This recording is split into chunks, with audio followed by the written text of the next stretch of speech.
आज के सेशन में सबसे पहले प्रश्न संख्या 1 से 3 के लिए निर्देश है। निम्न प्रश्नों में दिए गए विकल्पों में से संबंधित शब्द, अक्षर अथवा संख्या को चुनना है। जैसे कि आपका पहला क्वेश्चन है, यहाँ देखिए क्वेश्चन मार्क लगा हुआ है। तो इस टाइप के क्वेश्चन में क्या होता है, जो तरीका पहले से दूसरे का होता है वही तरीका में आगे निकालना पड़ता है क्वेश्चन मार्क के लिए। जैसे कि बस जो होती है वो सड़क पर चलती है, उसी प्रकार रेलगाड़ी जो है वो किस पे चलेगी? ऑप्शन बी, पटरी पर चलेगी। ओके। नेक्स्ट है, टिप्स का संबंध है स्पिट से, तो गॉड का संबंध हमें बताना है। तो टिप्स के सारे अल्फ़ाबेट लिख लेते हैं। इससे आपका क्या बन रहा है? Spit, SPIT। तो देखिए टिप्स के जो सारे अल्फ़ाबेट हैं वो पीछे से सारे के सारे पलट गए। एस देखिए आगे आ गया, P आपका आगे आ गया, I आपका आगे आ गया, और पहला अल्फ़ाबेट जो T था वो लास्ट में चला गया। सेम प्रोसेस हम लोग गॉड के लिए लगाएंगे। गॉड के सारे अल्फ़ाबेट लिख लेते हैं और पीछे से पलट देते हैं। तो ये O और ये G। तो आपका क्या हो जाएगा answer? Option D is right answer. अगला क्वेश्चन है, 4 का संबंध है 27, 4 और 27। तो वही तरीका हम लोग आगे अप्लाई करेंगे क्वेश्चन मार्क के लिए। देखिए 4 जो होता है ये 2 का स्क्वायर होता है, 27 जो होता है ये 3 का क्यूब होता है। मतलब पहले छोटी संख्या का हम लोगों ने स्क्वायर किया, उसके बाद एक नंबर बढ़ा के मतलब 3 का क्या कर दिया? क्यूब। सेम प्रोसेस इसमें लगाएंगे। 9 जो होता है ये 3 का स्क्वायर होता है, 3 के बाद अगली संख्या क्या आती है? 4। तो 4 का क्यूब कर देंगे, क्योंकि पीछे भी बड़ी संख्या का हम लोगों ने क्यूब किया था। तो 4 का क्यूब करेंगे तो 64। Option B is right answer. अब देखिए निर्देश है प्रश्न संख्या 4 से 6 तक की। अब क्या कहता है, निम्न प्रश्नों में उस विकल्प को चुनिए जो अन्य 3 विकल्पों से भिन्न है। मतलब क्या है कि 4 ऑप्शन आपके दे दिए गए, 4 ऑप्शन में आपके 3 जो हैं वो तो आपके समान हो गए, मतलब सेम हो गए, और जो एक ऑप्शन बचेगा वो अन्य तीनों से क्या हो जाएगा? भिन्न हो जाएगा, अलग हो जाएगा, असंगत हो जाएगा, विषम हो जाएगा। ये सभी नाम होते हैं। तो ऑप्शन देखिए चौथे क्वेश्चन में कौन सा आंसर होगा? देखिएगा इस वर्गमूल, option D is right answer. ये आपका आंसर हो जाएगा। क्यों? क्योंकि वर्ग मीटर, वर्ग इंच और वर्ग फीट में क्या मापा जाता है? एरिया को मापा जाता है, क्षेत्रफल को मापा जाता है। लेकिन वर्गमूल से क्षेत्रफल को नहीं मापते। तो आपका विषम हो जाएगा। Option D is right answer. अब आप 5वां क्वेश्चन देख रहे होंगे, इसमें आपको विषम बताना है। तो एक एक ऑप्शन चेक करते हैं। देखिए ऑप्शन ए में स्टार्टिंग के 2 अल्फ़ाबेट जो हैं वो छोटे अक्षरों में, मतलब स्मॉल लेटर में है। ऑप्शन बी में भी देखिए स्टार्टिंग के 2 अल्फ़ाबेट स्मॉल लेटर में। ऑप्शन सी में स्टार्टिंग के 2 अल्फ़ाबेट स्मॉल लेटर में। लेकिन ऑप्शन डी में स्टार्टिंग के जो 2 अल्फ़ाबेट हैं वो कैपिटल लेटर में है। 3 जो हैं ऑप्शन वो सेम है, लेकिन ऑप्शन डी आपका इन तीनों से अलग है। तो विषम कौन सा हो जाएगा? Option D is right answer. अब देखिए छठा क्वेश्चन है। छठे क्वेश्चन में आपको विषम बताना है। तो हम लोग एक एक ऑप्शन को चेक करते हैं। पहला ऑप्शन है 36 और 17। तो हम लोग क्या करते हैं, 36 में सबसे पहले 2 का डिवाइड करते हैं, तो हमें मिल जाता है 18। ओके, 17 लाना, तो हम लोगों ने 1 को घटा दिया इसमें, तब हमारा क्या आ गया? 17। ऑप्शन बी चेक करते हैं। 48 में 2 का डिवाइड कर देते हैं, आ जाता है आपका 24। लाना है हमें 21, तो इसमें हम लोग क्या करते हैं? 3 को घटा देते हैं। ऑप्शन ए में हम लोगों ने 1 को घटाया, लेकिन ऑप्शन बी में आप 3 घटा रहे हैं। डिवाइड तो सभी में सेम हो रहा है। ऑप्शन सी चेक करते हैं। 56 में 2 का डिवाइड करते हैं। ओके, तो 2 दूनी 4, 2 अट्ठे 16। लाना है 25, तो 3 को भी इसमें घटा दिया। ऑप्शन बी और ऑप्शन सी में हम लोगों ने अभी तक 3 घटा चुके हैं, लेकिन ऑप्शन ए में हम लोग 1 को घटाया है। अब ऑप्शन डी चेक करते हैं। 58 में भी हम लोग 2 का डिवाइड करते हैं। 2 दूनी 4, 2 नीम 18। लाना है हमें 31। तो आप एक चीज़ करिएगा, यहाँ 58 की जगह 68 कर लीजिएगा। थोड़ा सा मिस्टेक है, तो यहाँ पर 68 कर लेते हैं। तो 2 तियाँ 6, तो चाकू 8। लाना हमें 31, तो इसमें भी 3 घटा दिया। देखिए ऑप्शन बी, ऑप्शन सी और ऑप्शन डी में सभी में 3 घटाया, लेकिन ऑप्शन ए में 1 को घटा रहे हैं। तो विषम कौन सा हो जाएगा? Option A. Option A is right answer. अब देखिए निर्देश है प्रश्न संख्या 7 से 9 तक की। इन प्रश्नों में दिए गए विकल्पों में से उस विकल्प को चुनिए जो अनुक्रम को पूरा करेगा। 7वां क्वेश्चन है। तो हम लोग क्या करते हैं, यहाँ देखिए क्वेश्चन मार्क लगा हुआ है, तो सभी के पहले पहले अल्फ़ाबेट उठा लेते हैं। एम से बनाते हैं एल। अब इनके अल्फ़ाबेट कोड भी लिखते हैं। एम का कोड क्या होता है 13, एल का होता है 12। 13 से 12 बना, आपका क्या हुआ 1 कटा। अब एल से बनाते हैं के का कितना होता है 11। 12 से 11 बना, क्या हुआ 1 कटा। पीछे सभी में 1 1 घटा, तो आगे भी 1 घटेगा, तो 1 घटा देते हैं। 11 में घटाया 10 आया। 10 किसका होता है जे का। अब 10 में से अगर हम लोग 1 को घटाएंगे तो 9 आ जाएगा। 9 किसका होता है आई का, जो कि आगे दिया हुआ है। मतलब कंडीशन सेटिस्फाइड कर गई। पहला अल्फ़ाबेट हमें जे मिल गया। अब सभी के दूसरे अल्फ़ाबेट उठा लेते हैं। ई से बनाते हैं डी। ई का कोड होता है 5, डी का होता है 4। 5 से 4 घटाया तो आपका क्या हुआ 1 घटा। अब डी से बनाते हैं सी। सी का अल्फ़ाबेट कोड कितना होता है 3। 4 से 3 बनाया, क्या हुआ 1 घटा। ओके, अब क्या करेंगे, पीछे सभी में 1 1 घटा है तो आगे भी 1 घटेगा। 3 में 1 घटाया तो 2 किसका होता है बी का। 2 अल्फ़ाबेट हमें जे कामा बी मिल गए, जो कि ऑप्शन डी में आ रहे हैं। बाकी 3 ऑप्शन में नहीं आ रहे हैं, तो आगे करने की कोई ज़रूरत नहीं, यही आपका आंसर हो जाएगा। तो option D is right answer. अगला क्वेश्चन है IKMO कामा TBXZ कामा क्वेश्चन मार्क और आगे LMNO। तो हम लोग चेक कर लेते हैं क्वेश्चन मार्क की जगह पर कौन कौन से अल्फ़ाबेट आएंगे। सबसे पहले हम लोग इनके अल्फ़ाबेट कोड लिखते हैं। IKMO के लिए आई का कोड होता है 9, के का होता है 11, एम का होता है 13, ओ का होता है 15। देखिए 9 से 11 बना तब आपका 2 जुड़ा, 11 से 13 बना 2 जुड़ा, 13 से 15 बना 2 जुड़ा। ओके, अब TBXZ के लिए देख लेते हैं। टी का कोड होता है 20, वी का होता है 22, एक्स का होता है 24, जेड का होता है 26। 20 से 22 बना 2 जुड़ा, 22 से 24 बना 2 जुड़ा और 24 से 26 बना 2 जुड़ा। अब लास्ट में दिए हुए हैं LMNO। अब इनके भी लिख लेते हैं। एल का कोड होता है 12, एम का होता है 13, एन का होता है 14, ओ का होता है 15। ओके, तो देखिए 12 से 13 बना 1 जुड़ा, 13 से 14 बना 1 जुड़ा और 14 से 15 बना 1 जुड़ा। यहाँ से एक चीज़ तो कॉमन पड़ गई कि 2 2 के जोड़े बना लो आप। स्टार्टिंग के 2 जोड़ों में आपके 2 2 जुड़ा और लास्ट के 2 जोड़ों में 1 1 जुड़ेगा। तो ये क्वेश्चन मार्क जो है लास्ट के 2 जोड़ों में शामिल हो जाएगा। तो एक ऐसा ऑप्शन लेना है जिसके अल्फ़ाबेट कोड में 1 1 जुड़े, तो वो हो जाएगा ऑप्शन ABCD। ए का 1, वी का 2, सी का 3 और डी का 4। सभी में 1 1 जुड़ रहा है, तो option A is right answer. Next question है 4 कामा क्वेश्चन मार्क कामा 144 कामा 400 कामा 900 कामा 1764। तो यहाँ पर क्वेश्चन मार्क की जगह पर कौन सा नंबर आएगा कर लेते हैं हम लोग।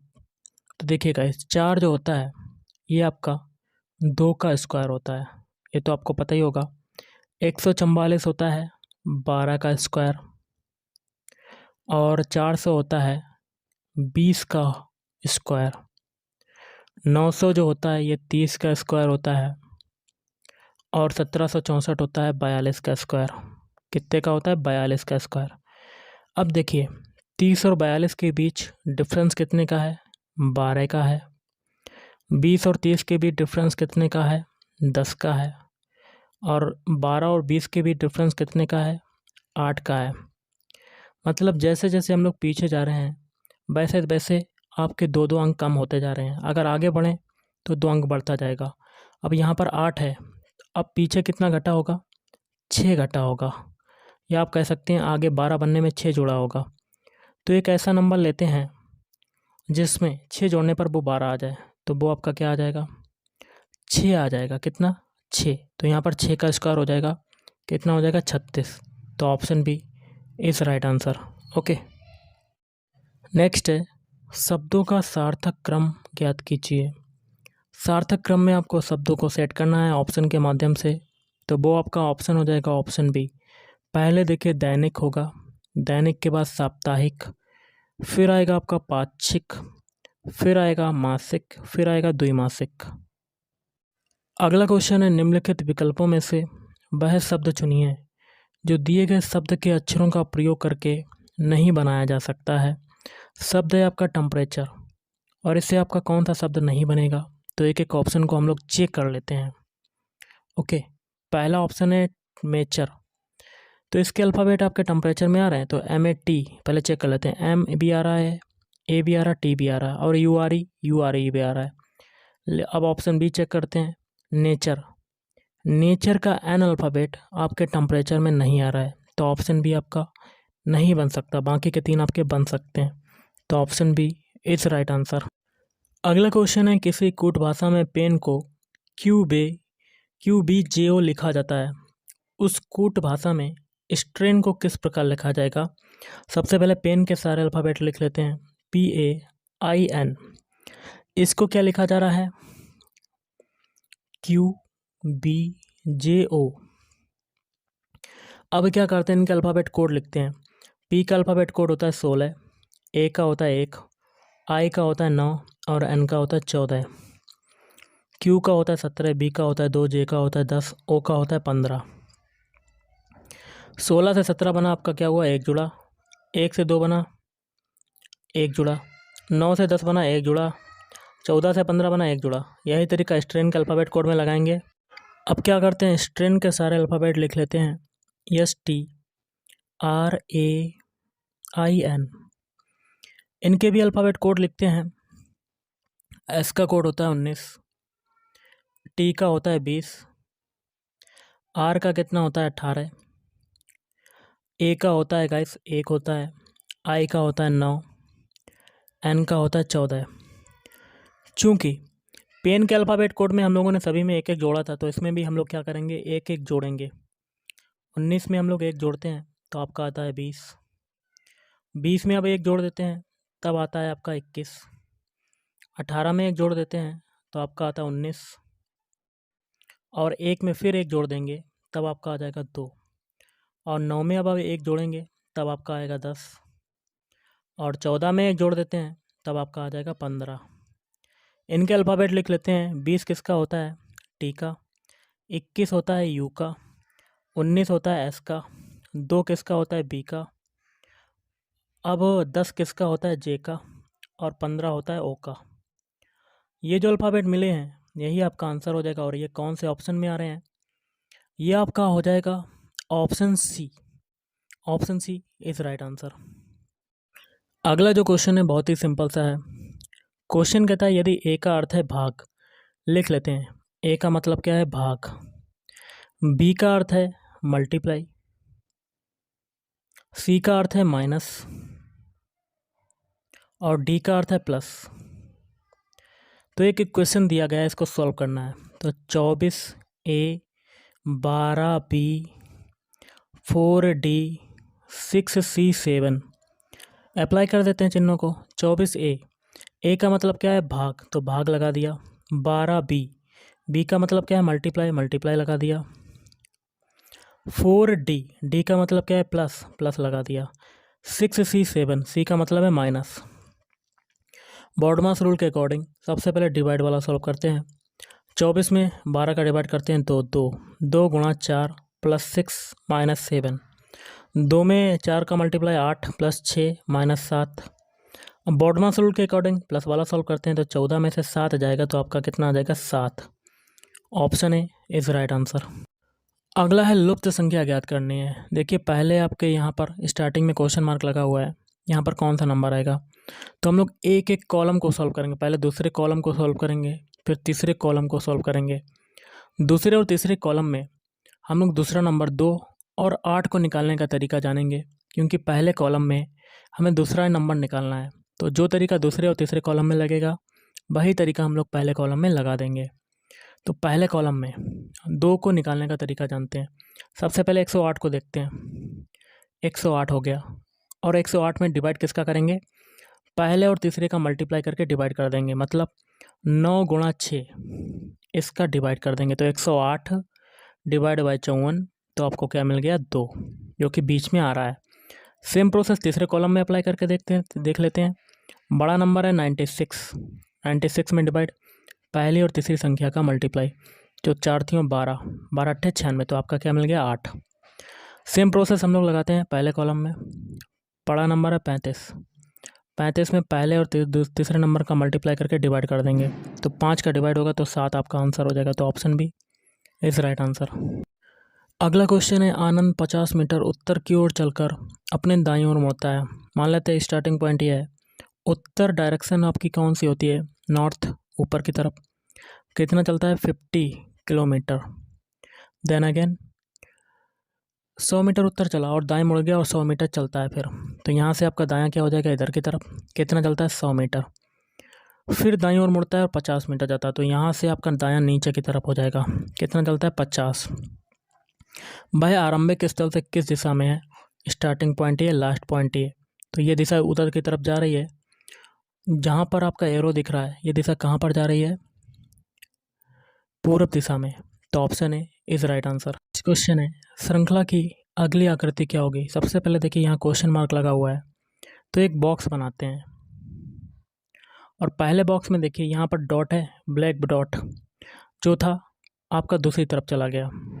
उसी प्रकार तीसरे फिगर में यहाँ डॉट है, तो अगले फिगर में कहाँ आ जाएगा? इधर तरफ। अब देखिए ये छोटा सा गोला है, गोला आपका तीनों आकृति में सेम है, तो चौथी आकृति में भी आपका सेम हो जाएगा। हो गया गाइस। और बीच में आपका एक सर्किल है, ये भी पूरा कर लेते हैं, ये भी आ जाएगा आपका। यहाँ पर देखिए 1 प्लस, यहाँ पर 2 प्लस हो गए, फिर यहाँ पर 3 प्लस, तो अगली आकृति में 4 प्लस हो जाएंगे। और नीचे देखिए ये गोला, ये भी गोला, ये भी गोला, तो चौथी आकृति में भी यहाँ गोला आ जाएगा। तो ऐसा आपका फिगर बन जाएगा। ओके, अगला क्वेश्चन है, 4 उत्तर आकृतियों में से कौन सी आकृति नीचे दिए गए टुकड़ों से बनाई जा सकती है? तो आप देख सकते हैं ये आपकी आकृति है। उत्तर आकृति से आपकी कौन सी बन सकती है? तो वो बन सकती है आपकी ऑप्शन सी, ऐसा बन सकता है आपका। अगला है, वह आरेख पहचानिए जो वाहनों, ट्रक और कार के बीच के संबंध का सही निरूपण करता है। सबसे पहले बड़ा सर्किल हो जाएगा वाहन का। ओके, ये आपका वाहन हो जाएगा। वाहन में क्या क्या आ जाते हैं? ट्रक और कार। ट्रक और कार आपके क्या होते हैं? अलग अलग चीज़ें। तो आपका ऐसा सर्किल, ऐसा पेन डायग्राम बन जाएगा। तो option D is right answer. अगला है, उत्तर आकृतियों में से कौन सी आकृति प्रश्न आकृति का सही प्रतिबिंब होगी जबकि दर्पण ए बी रेखा पर रखा हो? तो आप देख सकते हैं गाइस, प्रश्न आकृति आपकी ऐसी है। दर्पण प्रतिबिंब क्या होता है? सब उल्टा ही बनता है। तो आपका एक बॉक्स बनाते हैं और अंदर भी एक डबल बॉक्स है, इसको भी बना लेते हैं ऐसे। ये आपका सेम रहेगा। अब बीच में देखिए एक लाइन गई है, ये भी आपकी सेम रहेगी। अब ये वाली जो लाइन है आकृति में, ये आपकी पलट जाएगी और ये कहाँ चली जाएगी? ये आपकी चली जाएगी ऐसे। अब देखिए ये वाली लाइन जो प्रश्न आकृति में, ये कैसी हो जाएगी? ये आपकी हो जाएगी ऐसे। ये आपका फिगर बन गया। तो option C is right answer. तो गाइस आज के इस वीडियो में इतना ही। थैंक यू, धन्यवाद।